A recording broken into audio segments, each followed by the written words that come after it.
applause. Our last speaker, Mr. Dimitris Αβραμόπουλος, and I know that you have particular ideas and recommendations for the Alliance of Civilizations and how we would be more fit to purpose when it comes to enhancing dialogue, enhancing prevention efforts, enhancing conflict resolution and conflict prevention through mediation. The floor is yours. Thank you so much. I'm glad to be part of this distinguished panel and participate in this debate, which is very timely and very topical, given the role that this initiative can play today. You know, the term alliance refers to partnerships and cooperation in view of addressing common challenges and common enemies. NATO is an alliance. NATO would not exist if there were no an enemy. And sometimes this relation is redefined. Today, we are confronted with huge challenges, no doubt about it. Given my experience, because I was following with great attention the remarks made by my colleagues here, I pick from everybody something useful for our debate. Diplomacy. Mr. Musa, diplomacy must be honest. It's a new definition of diplomacy. In order to be honest, it requires trust. And let me be frank with you. This is what I experienced in the European Union. There is no trust among states. You know how much I suffered when, 5 months after my designation as European Commissioner for Migration and Security, I had to cope with this reality because at that time Europe was taken by surprise. Nobody knew what is this phenomenon. So Juncker told me, Dimitri, it's your job. So I started building from scratch the agenda on migration security. But in practical terms, I had to convince 28 member states at that time, 27 today, how to start trusting each other in order to exchange information and ideas of how can we address this issue. You referred to migration before. Migration is a phenomenon that will last for many, many years. The moment we are here, you should know that 450 million people around the world are on the move. Is the global community, the international community, ready to address it? I remember I had proposed to the former Secretary General to convene an extraordinary session of the General Assembly in New York. All leaders were there, fantastic rhetorics, and the day after they all went back home, prisoners of their domestic politics. Why do I say that? Populism and nationalism are coming back, and it's a huge threat for the future of the world. We all feel it around.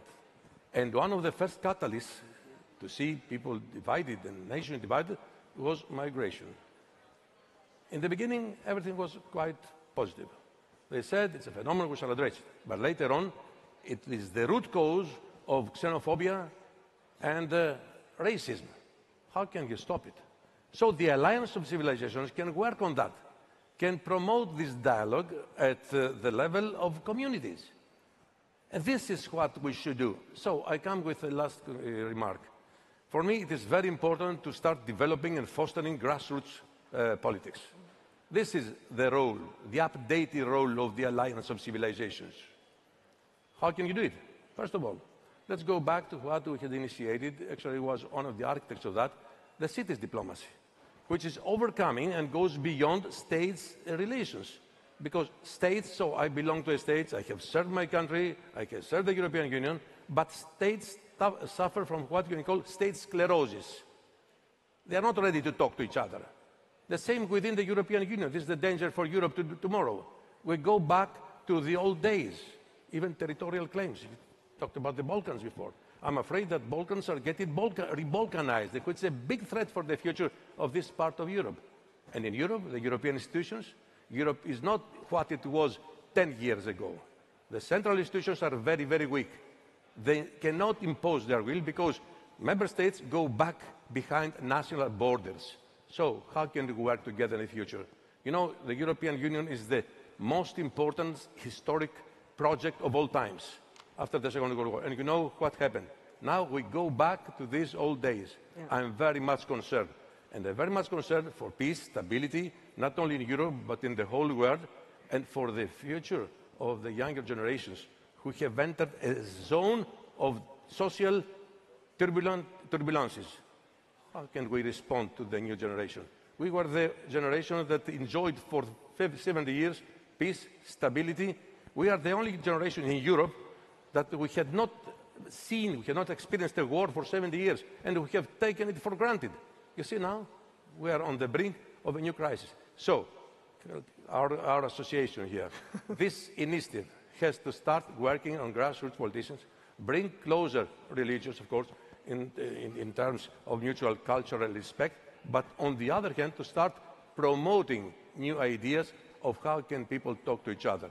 So this is my opinion, and I'm ready to work together with the others in order to see this organization become the stronghold of democracy, of human rights, and of better relations. We thank you very much, and I would like to give a round of applause to all our distinguished speakers. I really profoundly sorry that this is very short.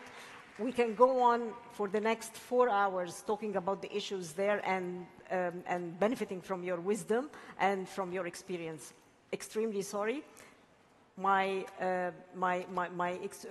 thanks to all of you for being here and for keeping you for such a long time away from lunch. Thank you. Well,